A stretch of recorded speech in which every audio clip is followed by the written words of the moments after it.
Hi everyone, I'm Britt, And I'm Jax, and this is Nerdorina. where we talk about nerdy fun things with usually our favorite beverage. Tea.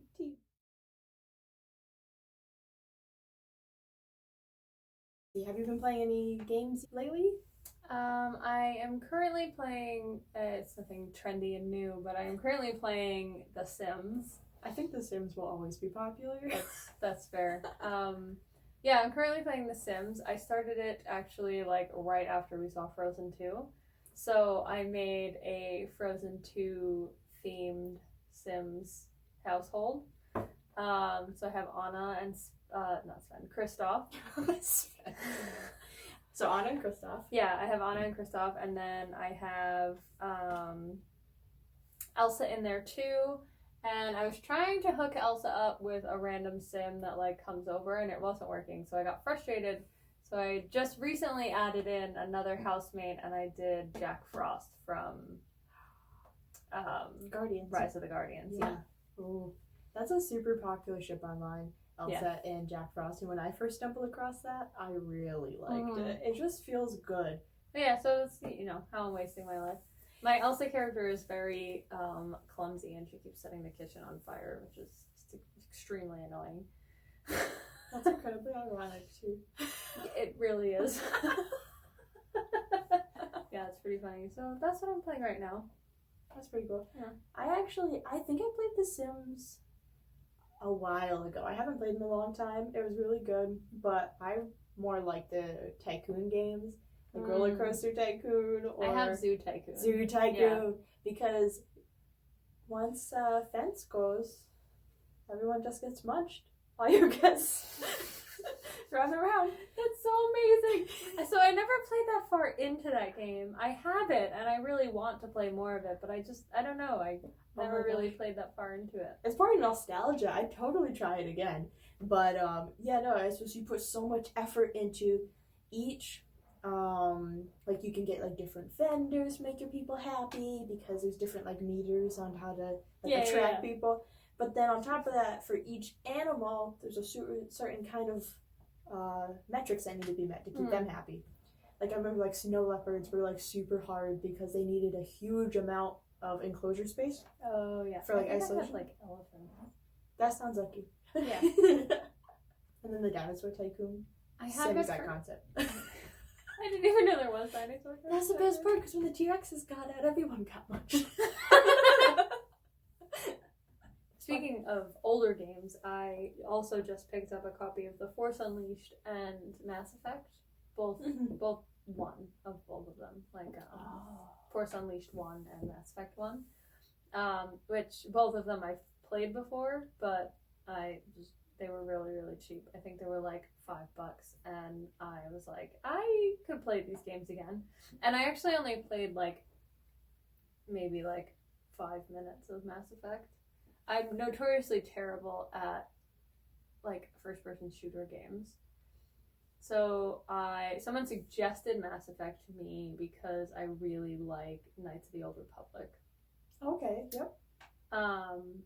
And they're like the same umbrella company or whatever. I don't know who makes them. That's like I'm not the person to know that information.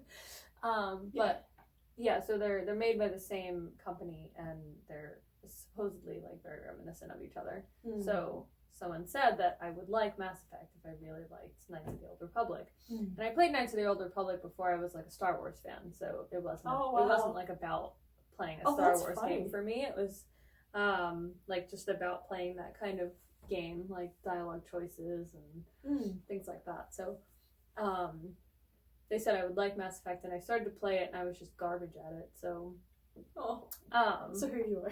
Yeah, so now I've gotten a little bit better, and I also have no shame in playing on the easiest mode anymore. So gaming's for fun. Yeah. I don't care anymore. Like I know I'm not good at them, but I really enjoy playing them. So now I'm gonna give it a try and play it again. So I bought those, and The Force Unleashed I love.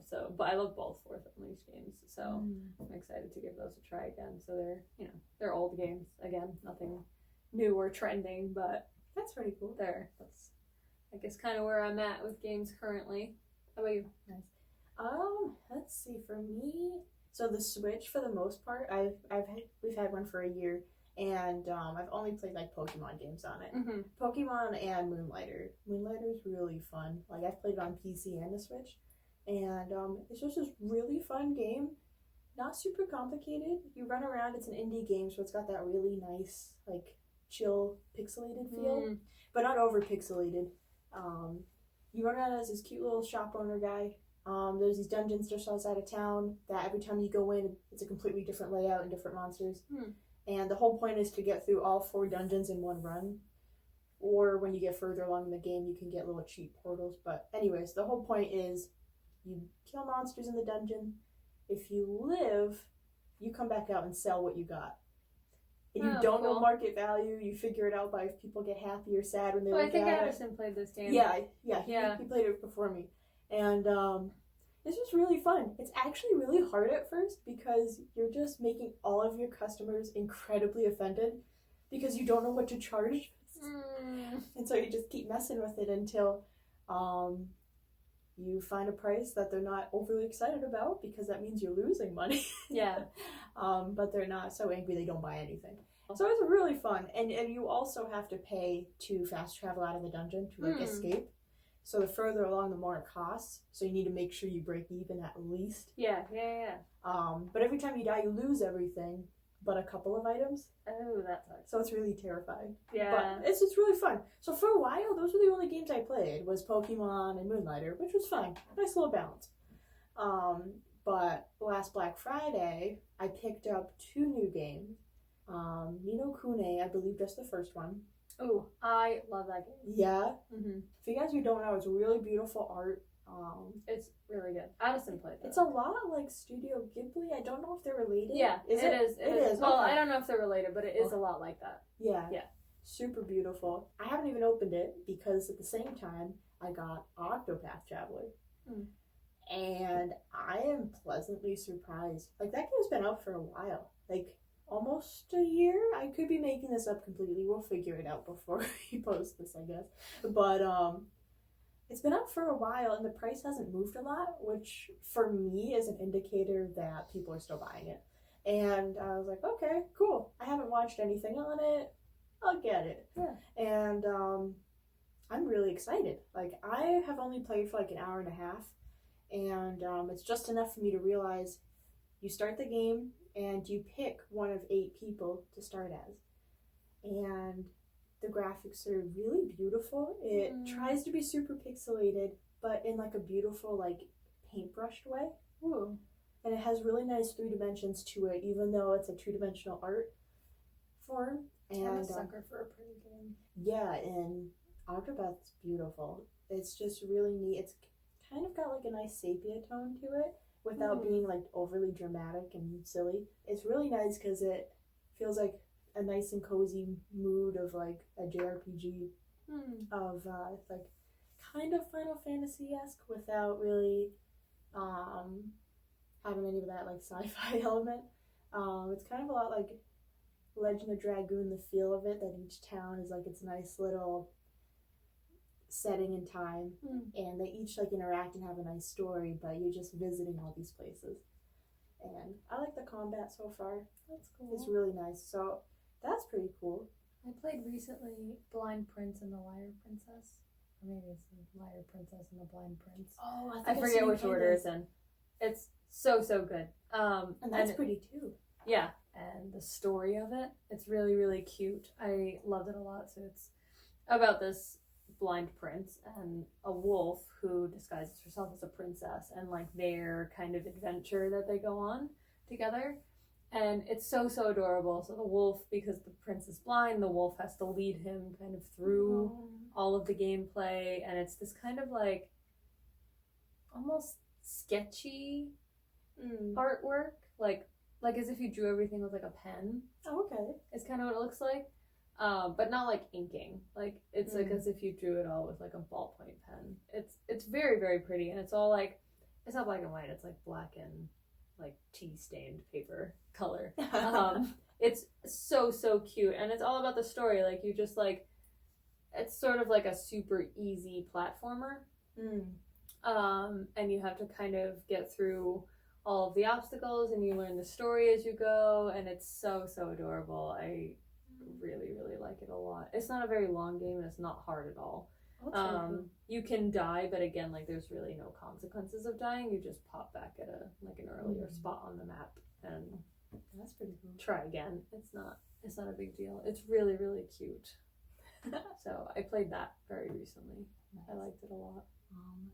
Oh yeah, one that I play a lot is Fallout 76, and it definitely has its problems. If you've gone anywhere online, if you haven't played the game yourself, you're quite aware that Bethesda has a few glitches. I don't play it, so. Basically, they haven't changed the engine since Skyrim, it looks like. Oh god. Yeah. You take that and you make it an online game with first-person shooter and like events that spawn and like players, if you get to a high enough level and get all of the nuclear codes, you can launch a nuke somewhere, and which is really cool because then it spawns scorched beasts if you do it in the right place and other things in other areas. So it's a really fun game. The events are really fun that spawn, and I play online with my dad and my brother because they're back home.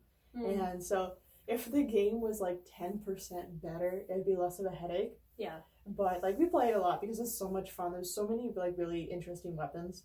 Just hand-to-hand combat weapons alone. Yeah. Is just like, I have a guitar sword, which whenever you swing with it, it makes a dong noise. So it's like fun stuff like that makes it really fun. And like, I can make a farm, I can build a house. Forever I was trying to get plans, because you need plans to build anything in your house, to get all the instruments, because you can play instruments to get a perk for well-tuned, which I think is an XP boost, who knows. I just do it because it's fun. That's fair. So like, it's really fun. It's kind of like Sims, but post-apocalyptic. Oh, interesting. Okay. But with first-person shooters, so that's cool. And I'm also doing some more PC playing. I haven't played on the PC forever. Yeah. And it's a project I'm working on to play through some budget-friendly games. So if you haven't seen any episodes on that, look out for them, or take a look, because that should be fun. And if you have any recommendations, definitely let me know, and I'll check those out too. Yeah. I don't play PC games. I don't have an adequate PC to play PC games. Yeah. Unfortunately. That's rough. Yeah. I am by nature, and all of the gamers in our audience are going to cringe, but I am by nature a Mac user. But I'm also an artist. So all of my like art software and everything is all Mac. I started with Mac because Mac is the go-to artist computer.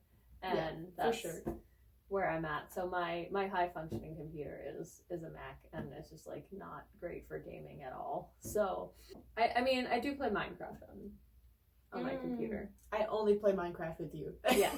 It's so much fun. Minecraft's pretty good. But I did recently buy it for my Xbox also. The amount of times that I've bought this game is embarrassing. I really like Minecraft. I don't know if it's like just the creativity of being able to do whatever you want. I also don't play the game. Like, not really. I don't go out at night. I'm afraid of monsters. I don't go out at night. I built myself a shelter, and I hide out in the shelter for the whole night until I basically built myself a fortress with a wall, a spider-proof wall. And then I like farm and everything and collect animals within my fortress. But other than that, that's like really all I do. I really like to play with someone else who's willing to mine for resources for me, because I'm also afraid of mining, because mining is dark, and where there's dark, there's monsters, and I don't like monsters. The monsters scare me. Yeah, I think me teaching you how to play Minecraft was the funniest thing ever, because you would just like wander off willy-nilly like out in the night, and I'm like, what are you doing? I can't help you. I don't go out at night. Come back. Just hide with me. You're on your own. What are you doing? You're gonna die. You played Minecraft like a normal person, but no, I don't go out at night. I don't like it. I had the idea that if I kept moving, I was safe. And it kind of worked. It's not the worst idea. You should buy Minecraft for your PC, and then we can play, and we can put it on our channel. It's not a bad idea. Let us know if you want to see us play Minecraft, and And then maybe Brittany will buy it because I can't buy it again. because 6 times was reasonable. Yeah. 7's ridiculous. Yeah. Let us know what kind of games you play, what kind of oldie but goodie games you play. Yeah. And if there's anything you picked up a little bit behind. Yeah. Behind the times. And if you have any good games that you think we should play, let us know down in the comments. Thanks for talking with us about video games, old and new. And don't forget to like and subscribe. Find us on our socials. Yep. We have Facebook, Instagram, and Twitter. We will leave links in the description below. Bye.